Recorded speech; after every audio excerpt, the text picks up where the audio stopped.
Kesempatan yang diberikan. Bismillah. Alhamdulillah wassalatu wassalamu ala asyrafil anbiya'i wal mursalin Sayyidina Muhammadin wa ala alihi wa ashabihi ajma'in amma ba'd. Alhamdulillah di kesempatan hari ini di hari ketiga atau juga mungkin ada hari keempat bulan suci Ramadan, kita masih diberikan kesehatan dan kesempatan Allah Subhanahu wa taala untuk tetap bisa istiqomah menjalankan puasa Ramadan. Begitu pula amalan-amalan ibadah yang lainnya seperti sholat tarawih, kemudian juga bacaan Al-Quran, atau mungkin secara umum amalan-amalan seperti bersedekah, ya. Dan setahu saya di LDK Amal ini ada biasanya kegiatan di sore hari ya untuk berbagi takjil. Semoga ini sebagai semangat bahwa bulan Ramadan adalah bulan pahala, bulan untuk kita kemudian bisa lebih produktif, bulan yang kita bisa melipat gandakan berbagai amalan kita dengan lipat ganda yang sangat luar biasa. Maka menghadirkan niat, menghadirkan kekuatan untuk senantiasa bersemangat dalam beramal ini sangat penting, ya. Sehingga kita tidak akan melewatkan momen-momen penting di bulan suci Ramadan ini kecuali kita kemudian mengisinya dengan amal-amal kebaikan yang sudah kita agendakan. Nah, teman-teman sekalian yang dirahmati subhanahu wa taala, insya Allah hari ini kita akan masuk membahas lanjutan dari materi kemarin tentang apa saja kisah-kisah dalam Al-Quran yang bisa kita jadikan sebagai kaidah dalam kehidupan kita, ya. Baik itu dalam membangun kapasitas diri kita ataupun juga untuk membangun keluarga, ya. Bahkan mungkin ini bisa kita gunakan dalam pengembangan karir kita dan juga membangun umat serta bangsa kita, ya. Nah, berbicara tentang kisah-kisah, maka tidak afdol rasanya kalau kita tidak membahas di Al-Quran ada satu surah yang dimana surah ini berarti kisah, ya. Dan inilah menjadi alasan saya pertama mengapa membahas surah ini, karena surah ini secara khusus itu berarti tentang kisah-kisah, yaitu surah Al-Qasas, ya. Al-Qasas itu merupakan jamak dari bentuk tunggal dari kisah, ya. Jadi dalam bahasa Arab, eh, qasas itu bentuk tunggalnya adalah kisah, ya. Nah, oleh karena itu, insya Allah kita akan membahas surah ini, yang dimana surah ini sangat banyak, ya, pelajaran yang bisa kita ambil, khususnya kisah-kisah yang terjadi di umat terdahulu, tapi bisa menjadi pelajaran untuk kita hari ini. Surah Al-Qasas secara umum itu adalah surah yang disebut banyak ayatnya yang asbab nuzulnya itu dikategorikan sebagai ayat Makkiyah. Ya, jadi surah Al-Qasas ini eh, itu kemudian dikategorikan sebagai surah Makkiyah, ya. Maksudnya apa? Surah ini itu turun di periode awal dakwah Rasulullah SAW. Karena Rasulullah SAW itu melewati dua fase. Yang pertama adalah fase Makkiyah, dimulai dari usia 40 tahun ketika beliau diangkat jadi nabi sampai usia 53 tahun. Ya. Ini namanya fase Makkiyah. Kemudian di usia 53 tahun sampai 63 tahun ini adalah fase Madaniyah. Nah, jadi kalau fase Makkiyah tadi itu rentang waktunya 13 tahun, kemudian fase Madaniyah itu rentan waktunya adalah 10 tahun. Jadi totalnya 23 tahun. Sementara Rasulullah SAW itu beliau dididik, persiapan sebelum menjadi nabi itu butuh waktu 40 tahun. Ya. Nah, pelajaran pertama yang untuk bisa kita ambil dari eh, eh, persiapan Rasulullah SAW selama 40 tahun bahwa fase persiapan biasanya jauh lebih lama daripada fase berkontribusi, dari fase beraksi, ya. Makanya teman-teman sekalian, kita sekarang yang mungkin sebagian besar under 40 tahun, maka tidak perlu terburu-buru, tidak perlu kemudian terjebak bahwa kita ini harus sukses di usia muda, Meskipun sebagian besar ada juga orang yang kemudian sukses di usia muda, namun itu bukan keharusan bahwa kita juga harus terjebak dengan jebakan tadi. Karena setiap orang boleh jadi kita ini berada di fase persiapan. Ya, sebagaimana Rasulullah SAW butuh 40 tahun untuk bisa matang secara intelektual, ya, pemikiran, secara emosional, kemapanan. Ya, ini mengajarkan kita bahwa fase persiapan itu jauh lebih lama. Oleh karena itu, ketika hari ini misalnya kita sedang berada dalam fase belajar kuliah S1 4 tahun, jangan kemudian buru-buru, saya pengen cepat. Ya, biasanya orang pengennya cepat selesai atau gimana. Nah, memang ada perbedaan mendasar. Orang yang cepat karena ingin efisien, dengan orang yang cepat karena dia tidak ingin melewati proses yang panjang. Ya, padahal sekali lagi, kalau kita ingin hasil yang matang, itu membutuhkan proses yang sangat panjang. Nah, jadi yang pertama tadi bahwasanya fase persiapan jauh lebih lama daripada fase untuk beraksi, yang menunjukkan bahwa apapun proses yang kita alami sekarang, maka nikmati proses itu. Nah, agar kita ini nanti ketika sudah matang secara mental, kapasitas, kita sudah siap menerima amanah yang besar. Kita sudah siap menerima misi yang akan diberikan kepada kita. Ya. Nah, kembali lagi tadi bahwa Al-Quran itu ada dua eh, pembagian. Jadi ada fase atau ayat yang disebut dengan ayat Makkiyah, ya. Kemudian ada disebut dengan ayat Madaniyah. Jadi ayat Makkiyah itu bukan berarti ayat yang turun di Mekah, ya. Karena sebagian dari ayat-ayat Makkiyah itu ada juga turun di apa namanya, di tempat yang lain, bukan di Mekah, ya. Begitu pula ayat Madaniyah. Ya, jadi ayat Makkiyah itu adalah ayat yang turun sebelum Rasulullah SAW berhijrah. Ya. Dan adapun ayat Madaniyah itu adalah ayat yang turun setelah Rasulullah SAW berhijrah. Ya. Jadi ini ada dua di depan kita sekarang. Ada ayat Makkiyah, kemudian ada ayat Madaniyah. Nah, surah Al-Qasas ini, sebagaimana yang saya sebutkan, itu kategori sebagai ayat Makkiyah. Nah, artinya apa? Ketika kita melihat ini ayat Makkiyah, maka disinilah kita ingin dibawa bahwa coba kita berkontemplasi eh, bagaimana kondisi yang dialami Rasulullah SAW ketika turun ayat Makkiyah ini.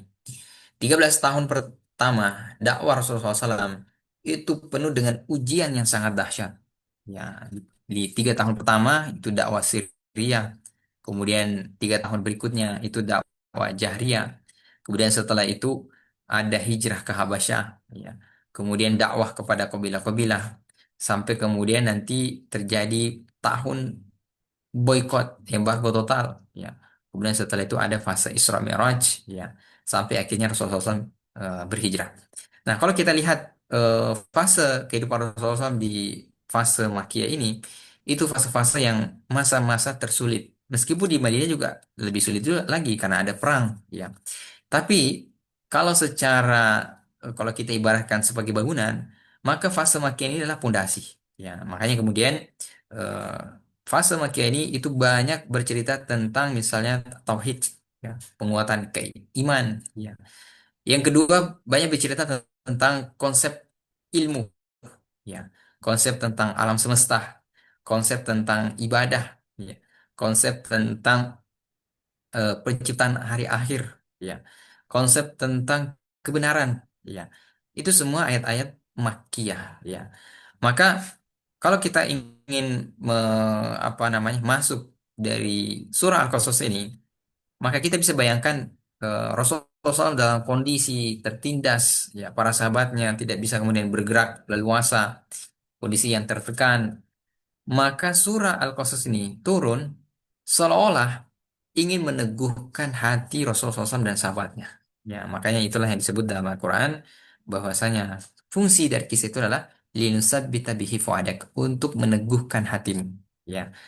Nah, jadi ini secara umum gambaran bagaimana dari ayat eh, Makkiyah, ya, atau surah Makkiyah, ya, di mana yang kita bahas adalah surah Al-Qasas. Kemudian pelajaran selanjutnya, surah yang disebut sebagai surah Makkiyah itu umumnya ayat-ayatnya pendek.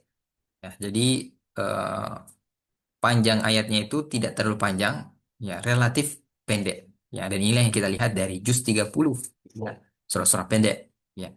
Adapun ayat Madaniyah itu kebanyakan ayat-ayat yang panjang, detail. Ya. Maka di sini ada pelajaran dalam pendidikan bahwasanya kalau kita ingin membangun dasar, fondasi, maka kita butuh pelajaran yang sedikit tapi sering. Nah, jadi meskipun dia volumenya itu sedikit, tapi harus sering. Itulah ayat-ayat Makkiyah. Jumlah ayatnya pendek-pendek, surah-surahnya pendek-pendek, tapi dia banyak. Nah, adapun Madaniyah itu adalah surah yang panjang dan detail. Artinya orang yang sudah tahap bukan lagi pondasi, tapi membangun dinding sampai atap, maka dia butuh kajian yang panjang dan mendalam. Ya, jadi kajian yang mendalam, ya, detail dan panjang. Ya, karena di sinilah nanti di ayat Madaniyah itu banyak bercerita tentang bagaimana membangun negara, kehidupan sosial, ekonomi, politik. Ya, itu semua ayat-ayat Madaniyah.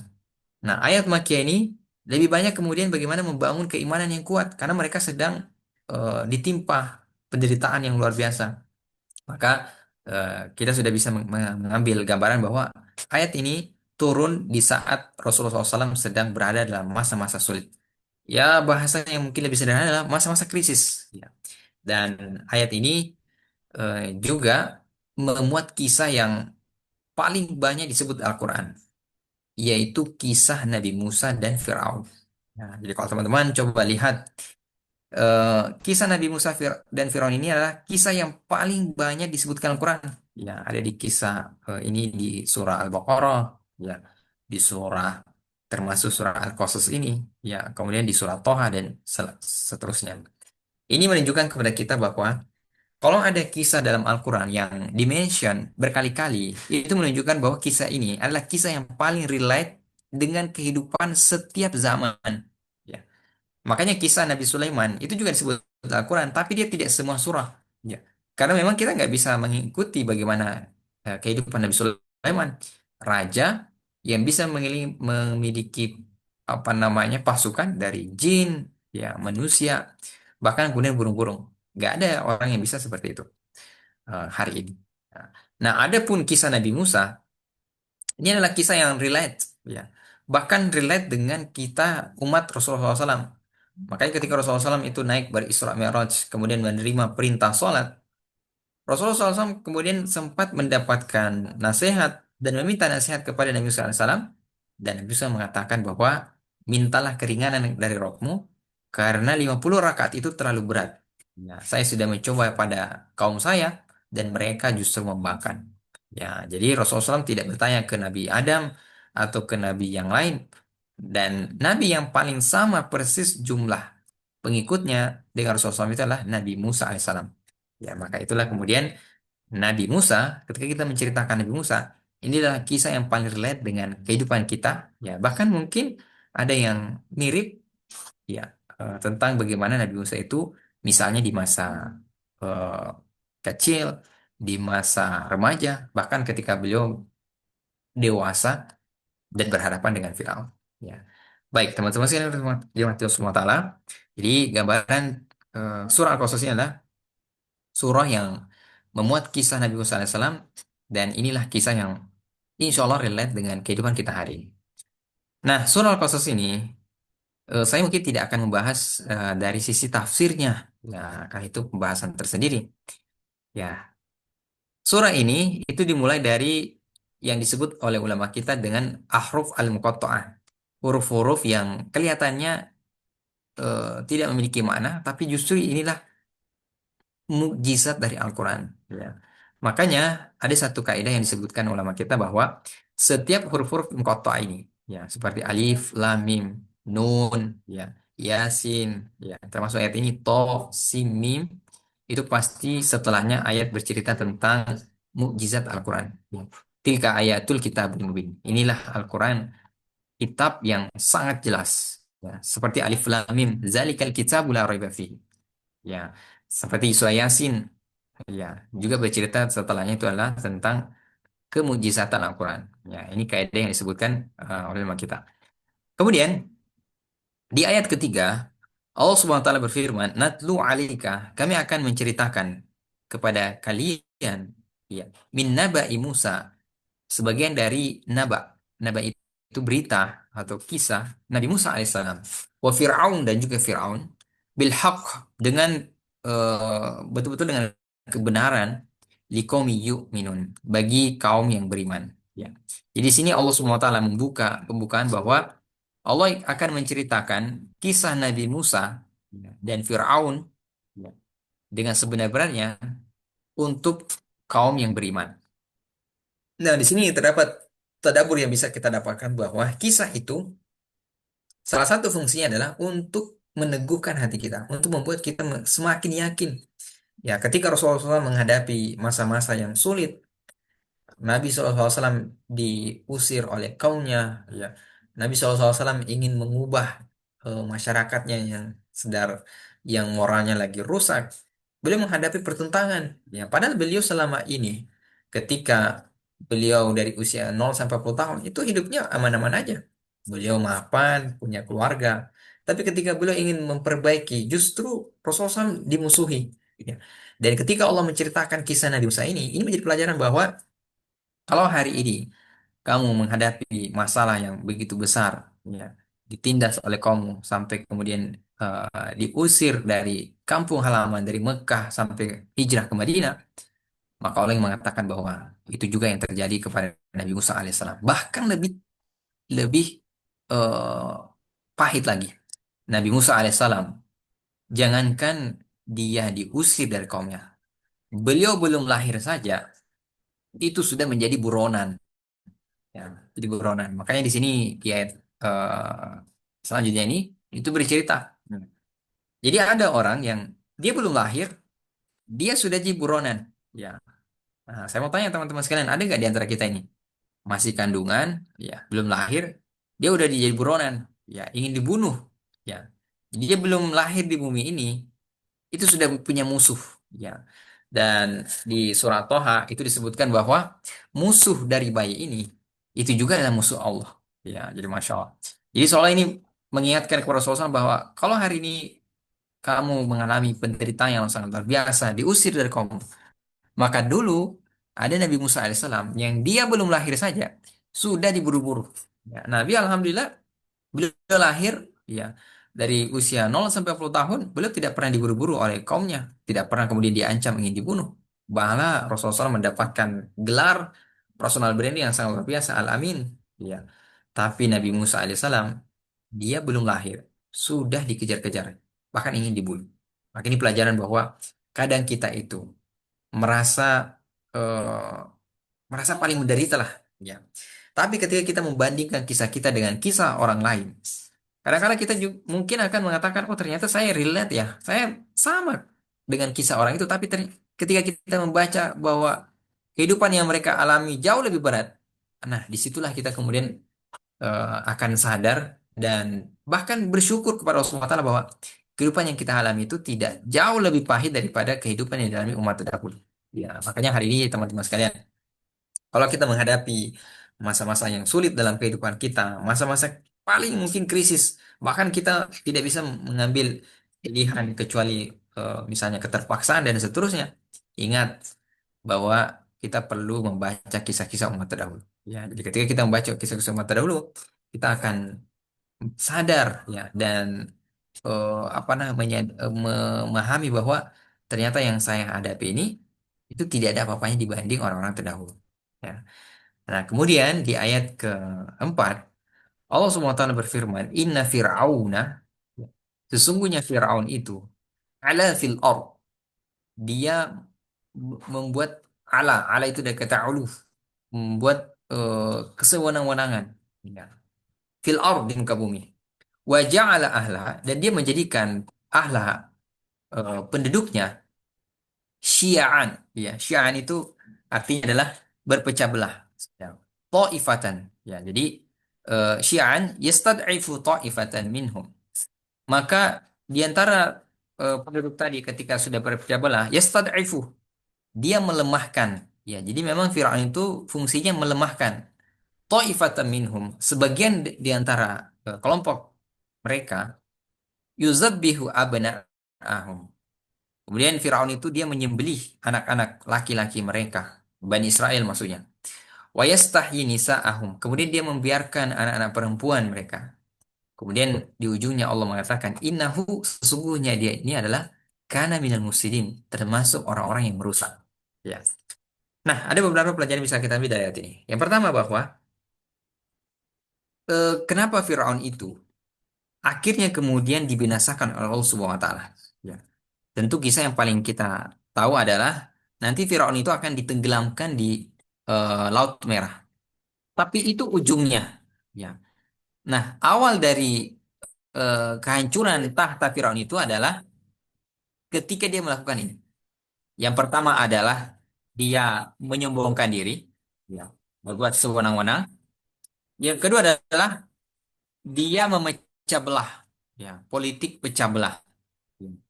Kemudian yang ketiga adalah dia melakukan dosa kezaliman, yaitu membunuh. Ya. Maka Allah SWT menyebut dia sebagai perusak. Innahu kana minal mufsidin. Ya. Maka di sini terdapat pelajaran bahwa orang yang merusak itu bukanlah orang yang merusak secara materi. Orang yang merusak misalnya jembatan, fasilitas umum, itu memang merusak. Tapi merusak yang disebut dalam Quran ini adalah ketika seseorang itu melakukan kezoliman. Ya, yang pertama adalah kerusakan secara mental dalam kepemimpinan, yaitu zolim, dia sombong. Yang kedua adalah memecah belah, ya, memecah belah persatuan. Makanya kalau hari ini ada narasi atau sekelompok orang yang selalu membuat kegaduhan, misalnya dia mengembosi dari satu kelompok kaum muslimin, kemudian dia mengatakan yang sana itu sesat, ya, atau mungkin yang lainnya dikatakan ini, ya intinya memecah belah, maka itu ya adalah salah satu bentuk kerusakan, ya, salah satu tanda-tanda orang yang merusak, ya. Jadi dia sukanya memecah belah. Makanya kita ini sebaliknya narasi yang harus kita tawarkan kepada umat itu adalah persatuan. Makanya hari ini sekali lagi, kalau kita memahami bahwa Islam itu adalah rahmatan lil alamin, agama persatuan, ya, perdamaian, maka kita tidak akan pernah apa istilahnya sibuk hanya untuk mengurusi sebuah perbedaan. Ya, seperti misalnya hari ini kita melihat ada perbedaan dalam bulan suci Ramadan, ada yang lebih dulu, ya, kemudian ada yang melakukan metode yang lain, hisab, kemudian ru'yah. Ini sebenarnya tidak perlu kita permasalahkan, ya, tidak perlu kita kemudian mengungkit tentang perbedaan. Yang kita butuhkan adalah bagaimana kita bisa bersatu, dan itulah Islam, ya. Jadi eh, praktek atau tindakan yang suka memecah belah itu adalah mirip yang dilakukan oleh Firaun. Ya, jadi memecah belah kelompok. Ya. Dan salah satu tujuan Firaun itu ingin memecah belah adalah dia ingin mengontrol. Ya, makanya bangsa, komunitas yang suka bertengkar, berpecah belah, itu tidak akan pernah menang dalam aspek manapun. Ya. Dan inilah yang kita pelajari bahwasanya eh, kenapa kemudian negara atau mungkin bangsa yang suka berpecah belah itu tidak akan pernah menang melawan apapun. Dan inilah yang kita lihat dari Madinah. Dulu yang bernama Yatsrib, di Yatsrib itu ada dua suku, Aus dan Khazraj. Itu sepanjang waktu, itu kerjanya hanya bertengkar, berperang. Makanya mereka tidak pernah maju-maju. Tapi ketika Rasulullah SAW datang, yang pertama kali beliau lakukan adalah mempersatukan mereka. Ya. Makanya pelajaran bahwa kalau kita ingin kuat, maka kita harus bersatu. Ya. Dan apapun yang menyeru kepada perbedaan, perpecahan, itu kita harus tolak, kita harus lawan.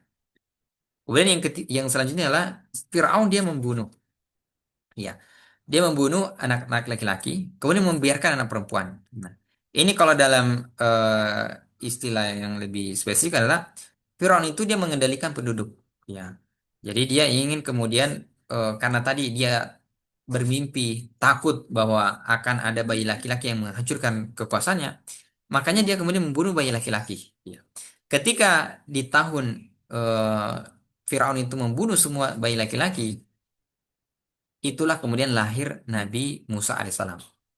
Jadi sebelumnya Firaun itu sempat juga membuat keputusan bahwa setiap tahun dia akan membunuh. Bahkan disebut dalam kisah Israeliat bahwa Firaun itu sampai membunuh 600.000 bayi laki-laki. Itu luar biasa.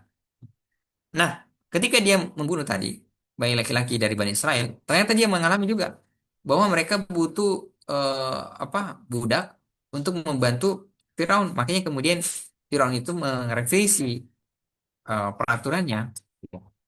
Setahun dia biarkan tidak membunuh.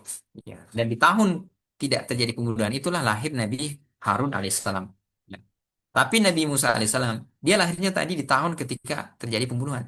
Maka di sini nanti kita akan bahas bagaimana perasaan ibu Nabi Musa alaihissalam, ibu dan Nabi Musa ketika di tahun itu Firaun membunuh eh, bayi laki-laki.